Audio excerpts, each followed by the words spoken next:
কথা হচ্ছে এই রাজ্যে যেহেতু সরকারি শিক্ষা ব্যবস্থার পরিকাঠামোটা ঠিকমতো টিকিয়ে রাখা হলো না, যার ফলে শিক্ষা তো মানুষের একটা মৌলিক অধিকার।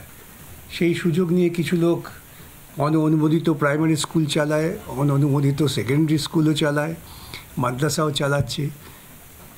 সরকারি শিক্ষা ব্যবস্থাকে যতক্ষণ না আমরা সুসংগঠিত করতে পারবো, দুর্নীতিমুক্ত করতে পারবো, ততক্ষণ কিন্তু এগুলো চলবে। কারণ মানুষের লেখাপড়ার দায়িত্ব তো আমাদের, সরকার সেই কাজটা তো করছে না।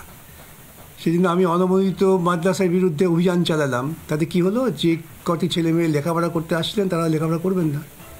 যেটা করা উচিত সরকারের পক্ষ থেকে, যেটা একসময় করা হয়েছিল, যে মাদ্রাসাতেও ইতিহাস, বিজ্ঞান, সমাজ বিজ্ঞান এসব পড়ানো হবে। মাদ্রাসা শুধুমাত্র ধর্মীয় শিক্ষার কেন্দ্র হবে না, সেটাকেই বরং আরও বেশি চালু রাখা উচিত এবং সেই শর্তের ভিত্তিতে যারা চলছে তাদের অনুমোদন দেওয়া উচিত।